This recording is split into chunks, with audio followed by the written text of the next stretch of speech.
On today's Locked On Texan podcast, roster changes and additions. We'll talk about how that will affect the running back room, if any.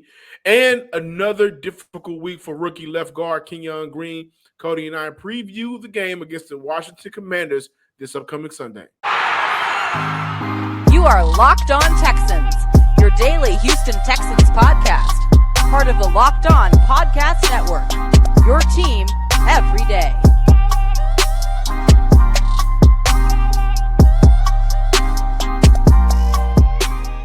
Welcome, everybody, to a Wednesday edition of the Locked On Texan podcast, a part of the Locked On Podcast Network, your team every day. I'm John Hickman, joined by Cody Davis, and today's episode is brought to you by BetOnline. BetOnline has you covered this season with more props, odds, and lines than never before because BetOnline is where the games start.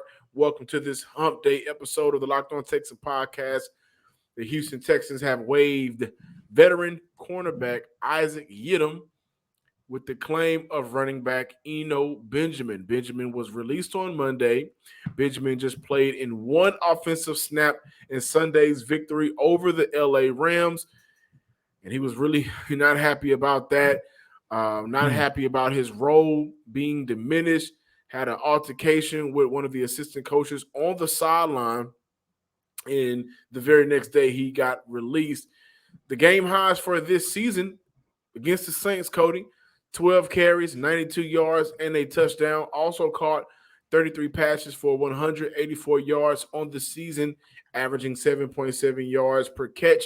Benjamin is young, only 23 years old, ran a 4.5 40 at the combine, potentially a player Houston can use as a returner on this season. 8 attempts for 180 yards as a kickoff return with a long of 44 yards. But overall, Cody, I wonder if this will affect the role of Rex Burkhead or Dare, if any at all. For Dare, I'm going to say no because they haven't utilized him much in the rushing attack. And then when he is on the field, he is used more so for pass protection and, of course, as a pass catcher. For Rex Burkhead, I'm going to say yes because, John, as you know, going into this season, especially during the time with Marlon Mack, we have talked about how the Houston Texans need to find a number 2 running back. And yes, you know, we joked around a lot about how unfortunate it is that Rex Burkhead is so-called the number 2 running back on this team. However, when you take a look at the numbers, look, Dameon Pierce, MVP of the team, like I always say, but this is a young man. Through the first 9 games of his career, he has already carried the ball 165 times. The next closest running back, the next closest rusher on the Houston Texans for attempt is Rex Burkhead with 24, followed by Davis Mills with 12. I thought Davis was third. And I just wanted to throw those numbers out there because, look, Dameon Pierce is phenomenal, but at the end of the day, we do not want to see Dameon Pierce get ran to the ground as a rookie, and we want to see Dameon Pierce stay healthy and stay fresh so we can see him have a long, successful career. And we all know that if there's any position group where it seems like the lifespan is short, it's at the running back position. Now you bring in Benjamin. I don't expect him to have a major impact on the Texans this season. However, John, going back to a conversation that you and I had to close out yesterday's show, remember you asked me, you know, for the rest of the season, who are some of the players that the Houston Texans, or do the Texans have players where you want to see them utilize just a little bit more to see whether or not they have a future on this team? Benjamin fits this position, and I like the signing. Once again, I don't think it's going to move the needle as to say, you know, oh my God, the Texans are going to win 1 or 2 more games, but he does give the Houston Texans a very reliable number 2 option in the backfield. Yeah, I'm okay with Dameon Pierce getting more carries, and I'll tell you why. 69, 165 already. 69, 54, 106, 100.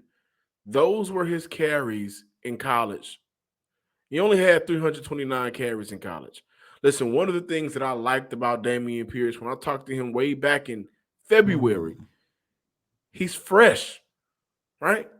like when you talk to people that are fans of the Florida Gators or people around the Florida Gators, they always, if Damian Pierce got the ball more, maybe that team would have been able to do more because of how impactful he is as a runner. But he never did. He has fresh legs. He knows he has fresh legs. And I believe that Nick Casario mentioned the amount of carries or lack thereof that he received in college and aiding to him getting the ball more than what he did in college. So 165 through 9 games, I'm okay with that, honestly, to be, completely honest with you. But then I look at the depth chart for Houston, and you got got Rex, got Dare, but Cody, you are mentioning that should be one of those guys that Houston should, play more, Mhm. right? To figure out what do you have for next season, whether it's a rotational guy, whether it's a special teams player, what do you have? And I 100% agree with you. I do want to say this, guys, don't expect for him to come in and play this upcoming Sunday. With how things have worked with the Houston Texans, I can see a scenario where he doesn't play for the first 2 or 3 weeks for the Houston Texans because of how they go through their ramp up period as they Mhm. did with few of the players that they brought in later on in the season or after the preseason. So again, he is a player. Yeah, go ahead and see what you have right now. He may be one of those guys. If you are 100% certain that Damian Pierce is your running back for the next 3 to 4 years, the lifespan of a running back isn't that long. But if you're confident in Damian Pierce, you also want to make sure, which is something that I mentioned earlier in the year, but you do want to make sure that you have a change of pace back, which is why it was important for me to mention that 7.7 yards per catch out of the backfield. That's pretty damn good for a running back who isn't seeing those attempts. So whenever he does get those passes, then you can expect for him to make a couple of moves and get up the field and help your team out offensively. Ladies and gentlemen, I want to let you guys know about our friends over at Turo. Turo is the world's largest car sharing marketplace. With Turo, you can book any car you want wherever you want it from a community of local hosts. Browse a huge selection of vehicles for just about any occasion or budget. Book an SUV or a minivan for a family road trip, a pickup truck for some errands, even test drive an EV. Listen, terms and conditions apply. However, every trip is backed by liability insurance. Forget boring rental cars. Find your drive at Turo.com. Welcome back in, and thank you guys for making the Locked On Texans your first listen today. For your second listen, check out Locked On Sports Today podcast. From the games that matter the most to the biggest stories in sports, go beyond the scoreboard and behind the scenes with local experts and insight only Locked On can provide. Locked On Sports Today is available on the Odyssey app, YouTube, or wherever you get your podcasts. Got a game on Sunday versus the Washington Commanders. They just took out the Philadelphia Eagles, ending their Mhm. perfect season. But they dropped a song. Can't stand us. The Commanders. Listen, as bad as that song is, and it's bad, I can't lie. I catch myself whenever I see it on my timeline. Like a couple of hours go by, and I'm just, maybe at my desk or driving, and I'm just nodding on to it like the Commanders. It's a terrible song, by the way, but even with their quarterback woes and issues and the ups and downs at the running back position with Antonio Gibson, who was not necessarily happy with some of his role that he was receiving early in the year, Brian Robinson, who was able to come back to play football after getting shot. That's an amazing story, and I'm glad that he's healthy and able to play ball in the live, more importantly. The Commanders right now, Cody, listen, top 4 in the NFL in sacks with 32, 211 passing yards per game, 112 rushing yards per game. But when I look at this team, I am scared because our young rookie left guard, Kenyon Green, has been going through the gauntlet. He opened up his season in the second half going up against DeForest Buckner. But in the last 3 games, Jeffrey Simmons, Javon Hargraves, Dexter Lawrence. Simmons had 1 sack, Hargraves had 3 sacks, and Dexter Lawrence from this past Sunday against the New York Giants had a sack. It's getting difficult out there for him. And he's a rookie, right? These are some of the things you kind of want to see him go through his rookie year so he can go through those L's, go through those fires, learn from them, get better. And he also has a damn good left tackle to learn from. But he hasn't fared well consistently in a lot of these matchups. And when I look at Deron Payne coming to town for the Commanders, 5.5 sacks on the year, one of those D tackles that I think is one of the most, I'm going to call him underrated because he doesn't get enough national attention, but he is one of the best defensive tackles in the NFL. Another tough matchup for Kenyon Green. And I think that this coming Sunday, it's going to be another difficult outing for the rookie.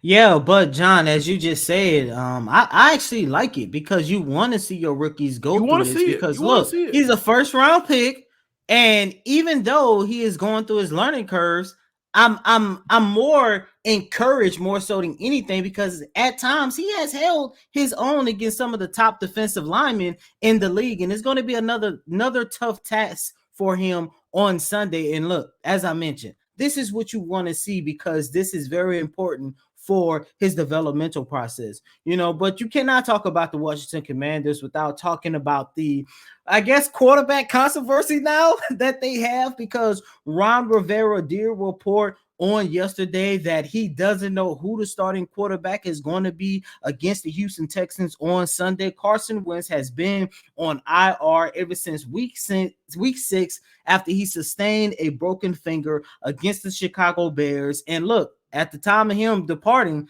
the Washington Commanders was 2-4, and this is a quarterback who only completed 62% of his passes, 10 touchdowns, 6 interceptions.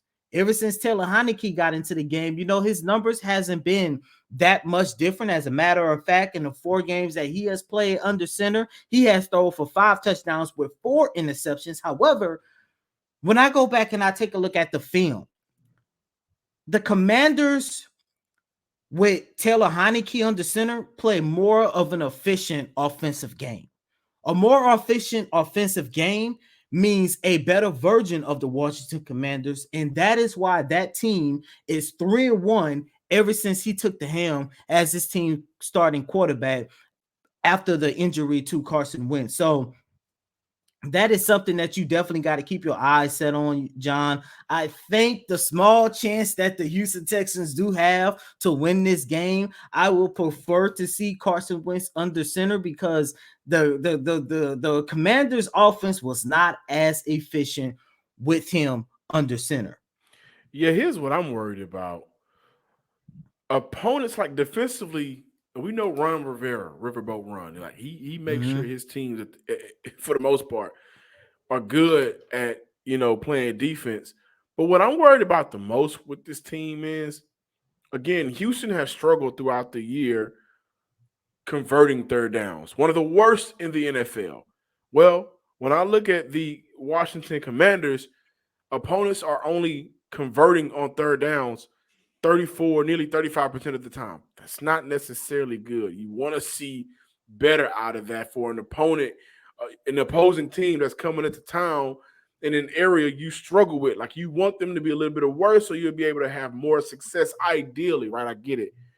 But then, for the flip side, in the favor of Houston, the Washington Commanders only convert on third downs nearly 38% of the time. And so I think this game will come down to which team is converting more, which team is better in terms of keeping drives alive and converting compared to getting off the field and taking your team off of the field offensively. And what I saw out of the Washington Commanders on Monday Night Football, they had a high rate against the Eagles on converting. If you go back and look at their first half time of possession, they crushed the Eagles, kept the ball in their hands majority of the time. And these are some of the things that, if I'm the Houston Texans defensively, again, Lovie Smith, who I do give a lot of credit to, in the last couple of games, he has shown different fronts. He has approached the game differently defensively in terms of his play calling and getting after the quarterback. And Taylor Heinicke, who is a quarterback that's been known to be kind of tricky, who can, flash here and flash there, getting the ball out in different crazy ways, you got to bring him down, right? And by the way, if you bring him down, make sure that he doesn't have one knee down, one knee up, because referees will throw the flag. And I don't know what's going on with this crap right now. I think it's ridiculous. But the third down battle is where Houston could possibly win or lose this game. And this was a game when we kicked off the year, I had the Houston Texans potentially winning. Listen, guys, these days, every new potential hire can feel like a high-stakes wager for your small business if you're operating one. You want to be 100% certain you have the access to the best qualified candidates available, and that's why you have to check out LinkedIn Jobs. LinkedIn Jobs helps you find the right people for your team faster and for free. Super easy to create a job post on LinkedIn Jobs. Add the job, then add the purple hiring frame to your LinkedIn profile to spread the word that you're hiring. Simple tools like screening questions make it easy to focus on candidates with just the right skills and experience so you can hire and quickly prioritize who you want to get in the building. LinkedIn Jobs helps you find qualified candidates you want to talk to faster. Post your job for free at linkedin.com/lockedonnfl. That's linkedin.com/lockedonnfl to post your job for free. Terms and conditions apply. And I also want to let you guys know about betonline.net. They continue to be your number one source for sports betting information, stats, news, and analysis this season. Get the latest odds, trends for every professional and amateur league out there, from football to basketball to soccer, even esports getting in on the action. They've got it all over at betonline.net. And if you love sports podcasts, you can find those at BetOnline as well.